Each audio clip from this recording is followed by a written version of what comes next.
한참 이제 디지털이 발달을 했잖아요. 저는 아날로그입니다. 그런데 저는 일부러 고집을 피운 것도 있었어요. 제가 학교 다닐 때 가난하기도 했지만 아날로그가 되고 싶었어요. 이렇게 설계 다들 뭐 캐드맥스 배울 때 저 일부러 손으로 그려서 1등하고 했거든요. 근데 왜 그런 고집을 피운지 모르겠지만 지금 지나 보니까 후회스럽네요. 그때 잘 배울 것을, 배웠으면 좋았을 것을. 근데 저는 아직도 뭐랄까, 사역을 하면서 내가 아날로그인 것에 대해서 너무 뭐랄까, 의미가 있다, 이런 생각을 좀 가져요. 여러분, 결국 우리가 하는 일은 어떤 관점, 어떤 생각, 어떤 측면을 가지고 가느냐에 따라서 그 의미가 달라지지 않겠습니까? 돈만 생각한다거나 기계적으로만 생각하시면 그 일은 실은 그 이상의 의미를 가지기 힘드실 거예요. 근데 그 일을 통해서 하나님께서 뭔가 나를 통해서 이루시는 역사가 있다라고 믿으시면 의미가 달라지게 되는 거죠. 우리가 어쩔 수 없이 직업이라는 걸 모두 다 가져야 됩니다. 근데 일을 할 때 그 일이 나를 통해서 하나님께서 기계적으로 돈 벌기 위한 수단이 아니라 이 일을 통해서 사람과의 어떤 관계들이 회복되거나 어떤 관계에 접점이 생긴다면 이게 아날로그거든요. 그게 정말 의미 있지 않겠습니까? 그렇다고 생각을 합니다. 그래서 우리가 하는 일들에 대해서 지금부터 준비해야 되고 열심히 기도해야 됩니다. 단순히 돈 버는 것으로만 생각하신다면 나쁜 건 아니지만 좀 성경적인 의미로 볼 때는 조금 아쉽다, 이런 마음이 있습니다. 오늘 나의 복음이라는 제목으로 잠깐 간단하게 메시지 좀 나누겠습니다. 지금 젊은 당뇨가 유행하고 있는 거 알고 계신가요? 여기 간호사분들도 계셔서 더 잘 아실 것 같은데, 막 30대들 이게 당뇨 걸리고 이러면, 당뇨 그러면 보통 노인성 병으로 생각을 하지 않습니까? 이제 그렇지 않은 것 같아요. 근데 젊은 층들이 왜 이렇게 비만이 되는가 보니까 뭐 짠 음식, 단 음식 이런 걸 많이 먹잖아요. 우리가 대부분 지금 배달해서 먹지 않습니까? 그래서 우리 전부 다 같은 민족이잖아요. 배달의 민족. 같은 음식을 먹고 엄마 아빠가 다른데 음식이 똑같지 않습니까? 그러니까 운동하는 시간도 없어지고 뭐 이런 것들 때문에 이게 건강이 자꾸 해롭게 되는 것 같아요. 그러니까 여기에서 식단을 관리해야 되고 운동을 규칙적으로 해야지만이 이제 몸이 어떻게 되는 겁니까? 건강해질 수가 있겠죠. 내가 젊기 때문에 건강하다라는 이거는 좀 위험한 발상입니다. 근데 이런 것을 볼 때 한 가지 좀 생각을 해볼 필요가 있습니다. 그게 뭐겠습니까? 이미 내게 당뇨라는 것이 발견이 됐다라는 것은, 제가 짧은 지식이나마 그 병은 오래전부터 시작이 된 거죠. 그렇죠? 그게 발견이 될 때쯤이면 관리 외에는 방법이 없는 상태가 되는 겁니다. 그래서 진작부터 건강에 대해서 신경을 써야 됩니다. 그죠? 그러니까 이제 여러분, 밤에 제발 주무시고 음주 가무 그만하시고 삶을 좀 정리하기를 부탁드립니다. 또 이런 일들도 있어요. 테슬라에서 지금 휴먼 로봇 만드는 거 제가 얼마 전에 뉴스를 봤거든요. 이게 굉장합니다. 불과 저번 모델만 봤어도 이 휴먼 로봇이 걷지 못했거든요. 이제 걷습니다. 얘가 무슨 예수님을 만났나? 걷습니다. 이게 안수를 받았나? 로봇이 걷기 시작했습니다. 그리고 저기 뭐 BMW인가요? 그 회사 같은 경우에는 생산 라인에 진짜 인간과 같은 그런 이 정밀한 로봇들이 배치되기 시작했다라는 거죠. 이건 뭡니까? 로봇이 인간의 기능을 대체하기 시작했다라는 거예요. 이 앞에 것도 그렇고 뒤에 것도 그렇고 이런 거를 볼 때 어떤 좀 우리가 생각해 볼 공통적인 게 있을까요? 위기라고 생각하는 사람들은, 비슷한 업종에 있는 사람들은 위기라고 생각을 하겠지만 뭐 아니라고 느낄 수도 있겠고, 위기 혹은 상황의 변화, 그죠? 이런 공통점이 있습니다. 위기 혹은 상황의 변화, 이거는 언제든지 다가올 수가 있는데 대부분의 경우 그걸 느꼈을 때는 이미 때는 늦으리. 이게 참 무섭다라는 거예요. 그래서 그걸 인지했지만 그 상황을 걷잡을 수 없을 정도로 이렇게 막 돼 가는 거죠. 여러분, 이게 캠퍼스에서 전 사역을 오래 했는데 지금도 마찬가지입니다만은 캠퍼스가 지방에서 없어진다라는 것은, 대학이 없어진다라는 것은 상당히 의미가 큽니다. 왜냐하면 수많은 이권들이, 경제 생활들이 엮여 있기 때문에. 제가 생각할 때는 그런 것이 함부로 없어지면 안 될 정도로, 단순히 인구가 준다라든가 뭐 이런 것보다는, 그렇다면 뭐죠? 이거는 미리 준비되고 예비되어야 될 일들임에도 불구하고 그게 현실로 드러난다라는 것은 상당히 많은 사람들이 기계적으로 일을 할 수밖에 없는 구조, 일을 하고 있다라는 거죠. 내가 지금 마치 그 뜨거운 그 미지근한 온도 속에 있는 개구리처럼 죽어가는 걸 알면서도 죽어가는 거예요. 여러분, 영적인 현상도 유사한 면이 있습니다. 그 얘기는 뭐냐면, 우리가 신경 쓰지 않으면, 내가 애써서 그것에 대해서 고민하지 않으면 어느 순간 정신 차려보면 내가 죽어 있는 거예요. 근데 육적인 일은 신경 쓰지 않아도 이것은 우리가 느끼게 돼 있습니다. 예를 들어 지금 한번 볼까요? 우리 혁선님 오셨습니까? 안 오셨나요? 아, 할렐루야. 군입대가 얼마 안 남았습니다. 위로의 박수를 한번 박수 쳐주십시오. 혁선님은 누가 뭐라 그러지 않아도 괴로워요. 네. 육적인 일이니까. 그죠? 한 가지 차이가 있다면 저분은 제대를 해도 안정적인 생활을 할 수 있다는 것. 예, 그런 차이는 있지만, 우리가 실은 이 본능이라 그래야 될까? 이런 것들은 신경 쓰지 않아도 거기에 우리가 관심사가 있다는 거죠.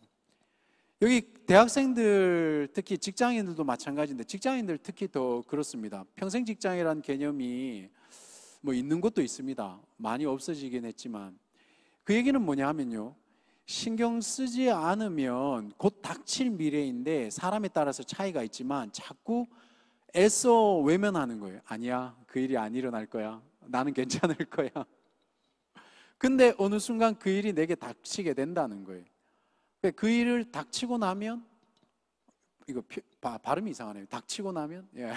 그 일이 내게 오고 나면 그때서야 위기를 느끼지만 준비해도 많이 힘든 경우들을 보게 되는 거죠. 여러분, 이 육적인 거는 그래도 그나마 우리가 신경을 안 쓸 수가 없어요. 먹고 살아야 되니까.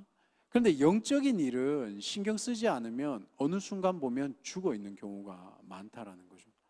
그래서 영적인 일을 그나마 계속해서 일깨우는 게 필요한데, 안타깝게도 그 영적인 일을 어디서 깨우시겠습니까? 교회 와도 영적인 얘기를 듣기 싫어하는 거예요. 교회 와서 영적인 얘기를 하는데, 뭐 저런 얘기를 하냐고. 교회에서 이런 얘기를 하지 뭐 어디 가서 이런 얘기를 하겠어요. 저는 제 피드백을 상당히 중시하는 사람 중에 하나인데, 제 설교를 또 기도 제목 저와 같이 중보해 주는 사역자분들한테 가끔씩 이제 설교를 보내서 이거 어떠냐 이렇게 묻습니다. 피드백이 옵니다.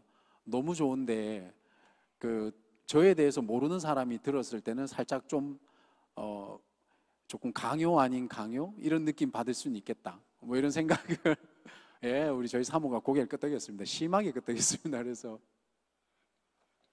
그럴 수 있겠다. 그런데 이제 저를 아는 사람들은 내가 왜 이런 얘기를 하는지 거기에 대해서 별로 거부감은 없으리라고 생각합니다. 그런데 사랑하는 여러분, 저는 이제 하나님 앞에 쓰임받는 도구라 생각하기 때문에 최대한 노력은 하겠지만, 그러나 할 얘기 하는 게 제가 해야 되는 역할이라 생각이 드는데요, 여기 앞에 서서 여러분들한테 영적인 얘기를 하지 않는다면, 그렇다면 그건 하나님 앞에 제가 책임을 다하지 않은 거라 생각하는 게 있어요. 그래서 죄송한 마음이지만 최대한 부드럽게 전달을 드리도록 노력을 하겠습니다. 여러분, 영적인 것은요, 신경 쓰지 않으면 깨닫기가 힘듭니다. 어느 정도로 신경 써야 되냐? 애써서 신경 써야 됩니다. 애써서라는 게 뭐죠? 규칙적으로 신경 쓰셔야 돼요. 예? 아침에 눈 뜨면 PRS 한다. 이거 규칙이 돼야 돼요. 저녁에 잠자기 전에 QT 한다. 이거 규칙이 돼야 됩니다. 내가 신경 쓰지 않으면, 나에게 우선순위를 내가 그것으로 잡아놓지 않으면 신경 안 쓰게 돼 있다라는 거죠. 그 최근에 제가 본 자료들, 영상들 중에 왜 카테고리가 그렇게 맞물렸는지 모르겠는데 막 무당, 전보고 이런 게 엄청나게 뜹니다. 여러분들도 같이 보시나요? 저하고 같이 보고 있나요? 아닌가요? 아, 저만 보는군요. 이게 영적인 일이라. 그렇게 엄청나게 떠요. 그래서 제가 이게 왜 이런가 했다가 의미를 가지고 한번 찬찬히 보면서 좀 이 알고리즘 이것들을 좀 공부하면서 좀 몇 개를 한번 살펴봤습니다. 근데 그 중에 가장 재미있게 봤다 그래야 될까, 인상 깊게 본 게 뭐냐면, 여기 사실은 근데 인상 깊었다는 건 좀 우스웠어요. 어떤 연예인의 사례였거든요. 연예인들이 무당되는 거 지금 되게 많잖아요. 그죠? 근데 이 연예인이 다양한 이유로 인생에 어려움을 겪는데 신내림을 받은 겁니다. 그래서 신내림을 받아가지고 인생의 문제가 해결이 된 거예요. 근데 그게 웃긴 거예요. 그 사람이 그 신을 믿게 된 계기가 웃긴 겁니다. 잘 들어보세요. 첫 번째, 자신의 과거를 맞추고, 두 번째, 자신의 은밀한 비밀을 맞추고, 세 번째, 이게 제일 웃겼어요. 평생 동안 자기가 못 먹었던 음식이 있는데 그걸 먹게 된 거예요. 용하다 이거죠. 그래서 그 신을 받은 거, 믿은 겁니다. 웃기죠? 안 웃기나? 나 웃기나? 여러분, 우리가 이런 신앙생활을 하고 있는 사람 여기 없습니까? 뭐 가다가 돌뿌리 넘어지면 갑자기 내가 이거 회개해야 되나? 뭐 이런 거. 지금 그거 얘기하고 있는 거예요. 이게 실은 귀신의 특징입니다. 성령께서 우리의 죄를 깨닫게 한다는 것은 우리로 하여금 막 소위 말해서 막 이렇게 좌계감에 빠지게 하는 이런 죄의 깨달음이 아닙니다. 죄에 대한 통곡인 거죠. 내가 구원받지 못한 영의 깨달음인 것이지, 귀신이 하는 특징이 뭐죠? 끊임없이 우리로 하여금 겁박하는 거예요. 겁을 주는 거죠. 너 이거 했잖아. 그런 게 두려워가지고 믿게 된다라는 게 이게 웃긴 거죠. 성령께서는 인격적인 존재시거든요. 한번 생각을 해보세요, 여러분. 여러분 유튜브에 나와 있는 수많은 성령 사역자들 중에 겁박하는 사람, 그거 제가 볼 때는 거룩한 영 아닙니다. 겁박해서 예수 믿게 하는 거 제가 볼 때 그 거룩한 영 아니라고 생각이 들어요.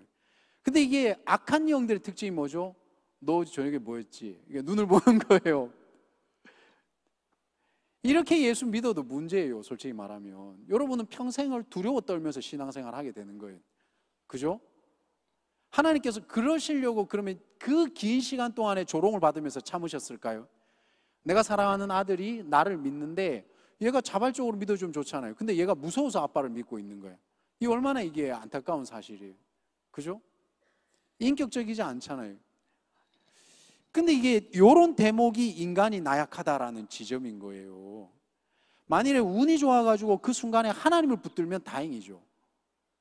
근데 만일에 운이 나빠가지고 그 순간에 다양한 우상을 접했다, 용한, 그럼 어떻게 되겠어요? 인생이 바뀌는 거 둘째치고 여러분 영혼이 구원받지 못하게 되는 겁니다. 저는 저 역시도 이게 이렇게 일본 종교부터 시작해서 한 대여섯 가지 여러 가지 종교들을 믿었었거든요. 이런 우상들의 특징이 뭐냐? 현세지향적이고, 그리고 자기의 삶에 문제가 해결되기를 원하고, 이런 특징들이 있거든요. 끊임없이 뭔가 내가 갖다 바쳐서 거기에서 문제를 해결하고. 여러분, 근데 이거를 성경에서 우리가 여러 가지 장면을 보는데 대표적인 게 뭐냐면 열재앙입니다. 열재앙에서 모세가 기적을 베풀었을 때에 마술사들이 모세를 흉내냈죠. 그죠? 흉내를 냈다라는 이 장면이 우리가 고민을 해봐야 되는 지점인 거예요. 그래서 우리의 신앙이 만일에 이 기적이나 체험이나 인간의 연약한 육신 뭐 이런 것들에 기반을 해가지고 신앙을 가지게 될 경우에 이것은 어떤 면에서는 이 지속하기는 힘이 약해질 수 있다는 거죠. 그게 무슨 이유인지를 제가 조금 더 말씀드리도록 하겠습니다. 그래서 여기서 우리가 기억해야 될 게 뭐냐? 영적 현상이라는 것은 바로 이런 기적과 같은 이런 겁박스러운 이런 류의 것과는 다른 것이라는 확신을 저는 좀 가지고 있다는 거예요. 여기에 대한 이해가 되십니까? 그러니까 사랑하는 여러분, 여러분이 하나님 앞에 나오실 때에 하나님을 향한 나의 죄의 참회와 내 인간의 연약한 모습에 대한 통곡하는 것과 두려워서 어쩔 수 없이 겁박된 상태로 예수를 믿는 것은 이건 다른 결이라는 걸 이해를 하셔야 되는 거예요. 그죠? 그래서 여러분, 이런 정면에서 볼 때 영이 중요하고 육은 덜 중요하다, 이런 관점이 아니라는 것 이해가 되죠. 영의 일은 의식적으로 관심을 가져야만, 신경을 써야지만 된다, 이게 제가 지금 강조하고 싶은 부분이라는 거예요. 그럼 한번 여러분, 우리 일주일간의 삶을 한번 돌아봅시다. 일주일간 삶을 돌아볼 때에 우리는 애쓰지 않아도 육의 일들을 하면서 살아가잖아요. 그렇죠? 나를 깨우지 않으면 우리가 영의 일을 생각할 일이 잘 없다라는 거예요. 그래서 마태복음 10장 28절, 이 말씀이 아주 중요한 인사이트를 줍니다. 몸은 죽여도 영혼은 능히 죽이지 못하는 자들을 두려워하지 말고 오직 몸과 영혼을 능히 지옥에 멸하실 수 있는 이를 두려워하라. 누구를 두려워해야 된다고요? 육의 것이 아닌 겁니다. 영혼과 몸을 다 주장할 수 있는 그분을 우리가 두려워해야 되는 거예요. 우리가 경외해야 될 대상이 누구인가를 명확히 하라라는 거죠. 그래서 이제 영어가 이게 제가 좀 짧지만, 그래서 and fear not them 이렇게 된 거예요. which kill the body. 몸을 죽이지 않는, 이게 근데 이게 구문이 좋네요. 나라의 법비 구문이 나왔습니다. but are not able to kill the soul 이렇게 되어 있는 거예요. 영혼을 죽일 수 있는, 그죠? 죽인다가 아니죠. 죽일 수 있는, 주권이 있는 거를 얘기를 하는 거 아닙니까? 그러니까 마태복음 10장 28절이 우리에게 주시는 인사이트가 뭐죠? 우리가 누구를 의식하며 살아야 하고 무엇을 의식하며 살아야 되는지에 대해서 분명히 알려주고 있는 대목인 거죠. 뭡니까? 몸은 죽여도 영혼은 죽이지 못하는 이 세상의 것들이 아니라 오직 몸과 영혼을 능히 지옥에 멸할 수 있는 그 심판자 되시는 이를 우리가 실제로는 경외해야 되는 겁니다. 경외, 인격적인 관계로 경외해야 된다는 거예요. 제가 왜 그런가 했더니만 우리가 살아왔던 배경들을 무시를 할 수는 없는 것 같아요. 최근에 많은 우리 젊은 친구들 같은 경우에는 자기 주장이 이런 것, 제가 나쁘지 않다고 말씀을 드렸죠. 이 자기 것을 잘 표현하는 세대들인 것 같아요. 그러다 보니까 자기 것의 표현에는 강한데 남의 표현을 듣는 것에 있어서는 같은 이익의 접점이 일어나지 않고서는 잘 안 듣는 것들을 많이 보게 됩니다.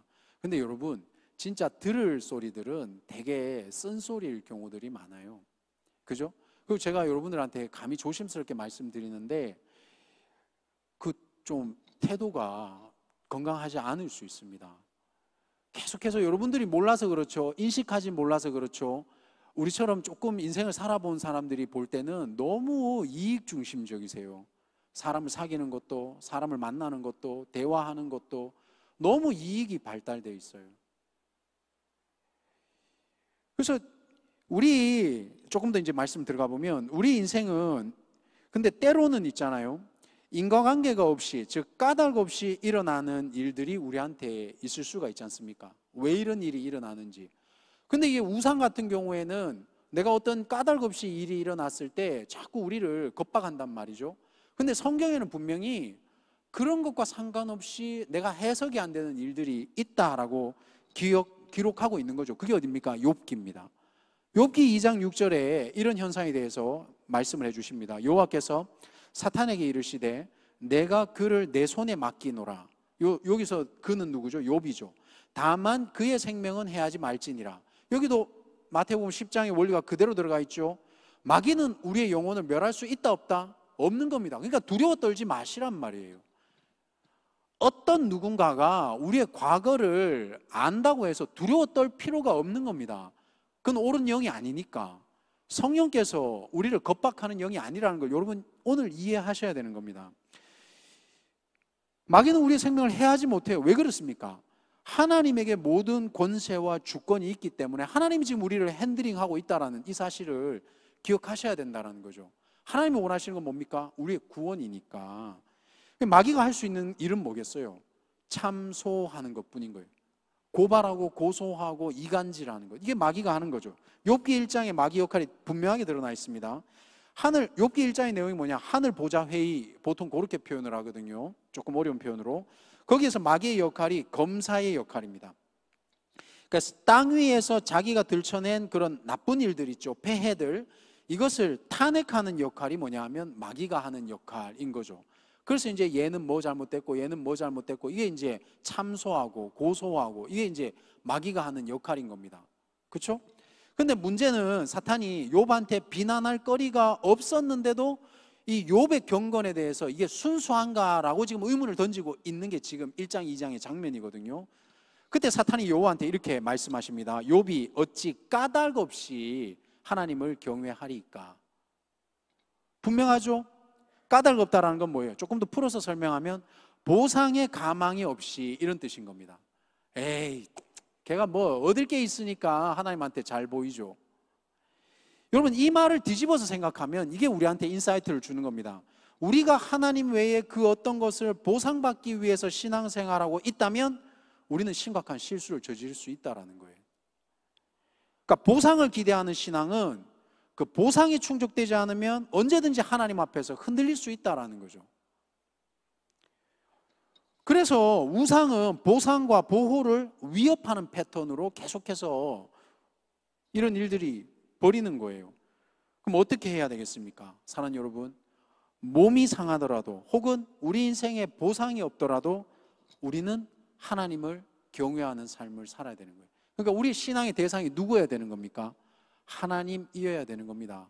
그럼 우리에게 일어나는 수많은 이유 있는 어려움들, 이유 없는 어려움들이 있을 때 그때 우리의 신앙을 살펴봐야 될 게 어떤 지점이겠어요? 내가 하나님을 그럼에도 신뢰하고 있는가?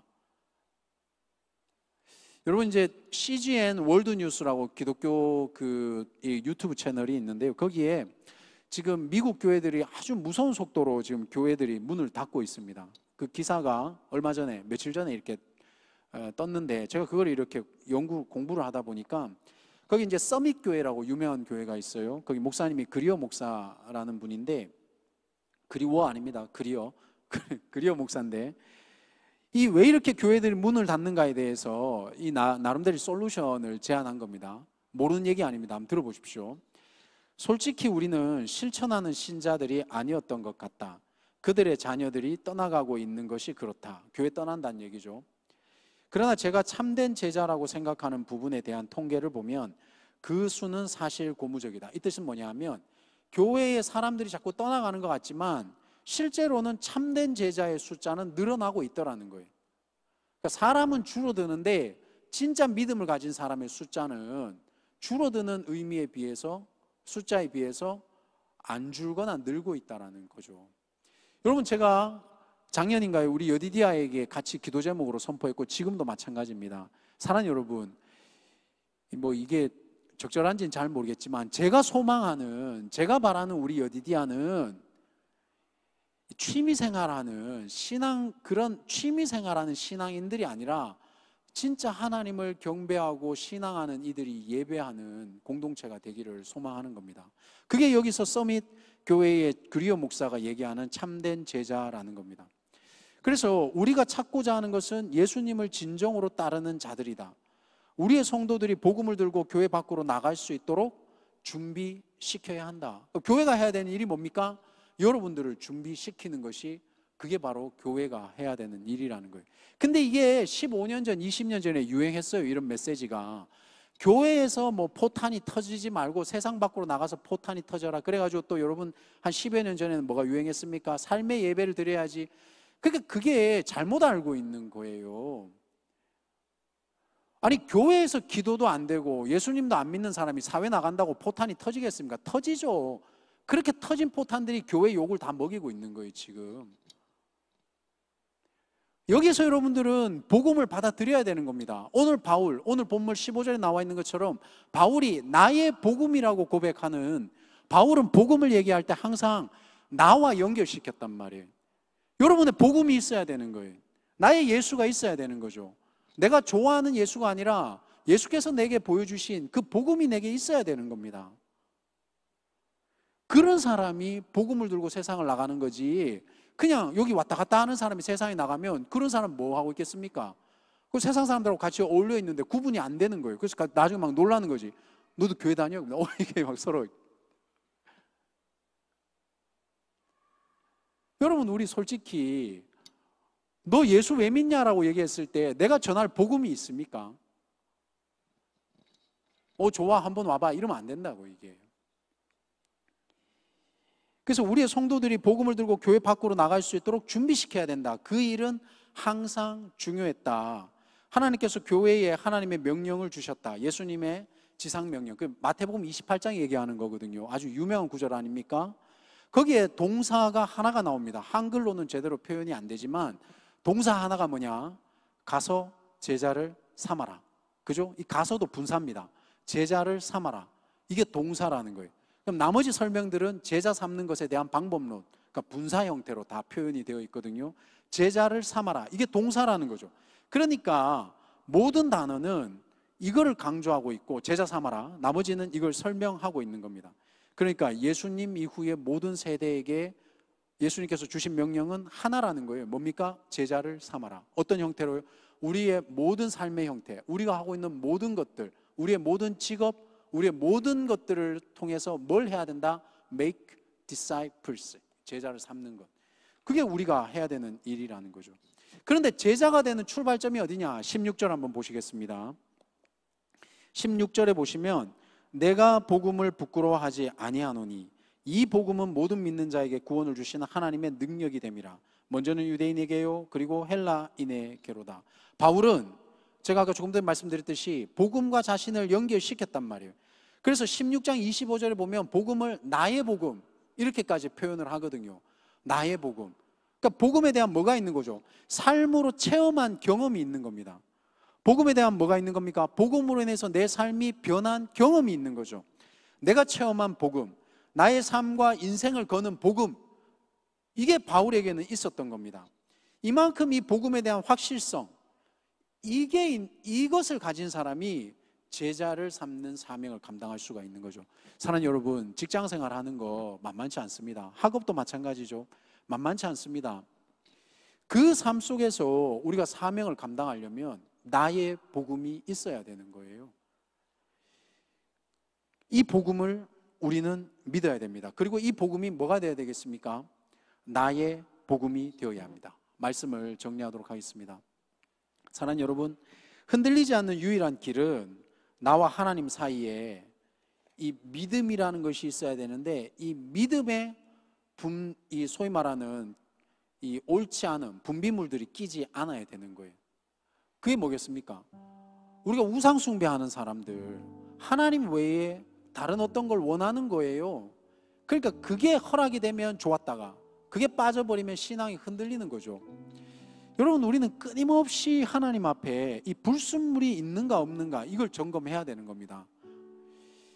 그런데 이 믿음은 은혜라는 말로밖에 설명하기가 어렵습니다. 아쉽지만 그렇습니다. 그래서 제가 더 너무 마음이 안타까워요. 제가 전달해 줄 수 있는 방법이 별로 없어서. 현상은 있는데 그것을 설명하는 데는 한계가 있는 거예요. 말의 한계가. 이런 현상입니다. 처음에 우리는 믿습니다. 그렇죠? 그런데 나중에 되면 믿어져 버립니다. 그러니까 이걸 은혜라고 표현할 수밖에 없는 거예요. 이 믿음은 말로 표현하지는 못해도 이 믿음을 가진 사람은 확신이 있습니다. 여기에 대부분의 사람들은 제 말 뜻이 이해가 갈 거예요. 믿음이 있는 사람들은. 그러니까 어떤 상황 속에서 흔들리거나 시험에 들어도 믿음을 저버리지 않는다. 이게 바로 확신이라는 거죠. 이것은 마치 제가 지금 여러분들에게 전달은 하고 있지만 여러분 안에 실제가 되는 것은 별개라는 거예요. 그래서 이 말씀이 실제가 되기 위해서 성령께서 은혜를, 성령께서 우리에게 감동을, 성령께서 우리에게 역사해 주셔야 되는 겁니다. 사랑하는 여러분, 그래서 성령께 간구하는 겁니다. 여러분들의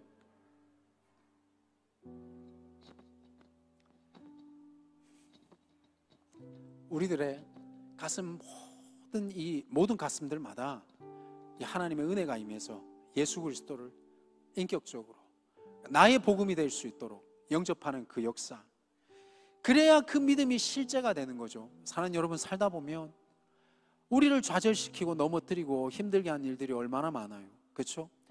거기 믿음의 불순물이 끼면 안 되는 거잖아요. 하나님을 꽉 붙잡아야 됩니다. 그러면 여러분 어떤 체험이 있는 줄 아십니까? 하나님이 여러분을 꽉 붙잡는 체험을 하시게 되는 겁니다. 사랑하는 여러분, 결론입니다. 설교를 붙들지 마십시오. 설교를 사용하시는 말씀이신 예수를 붙들어야 되는 겁니다. 목사 따라 신앙생활하지 마십시오. 복음의 주체가 되시는 하나님 따라 신앙생활 하셔야 되는 겁니다.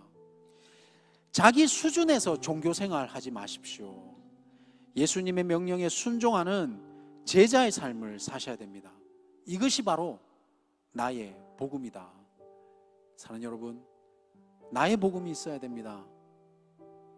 여러분의 복음이 있습니까? 여러분의 복음만 있으면 언제든지 어떤 상황 속에든지 우리가 하나님과 하나님 앞에서 그 믿음의 삶이 흔들리지 않고 마지막까지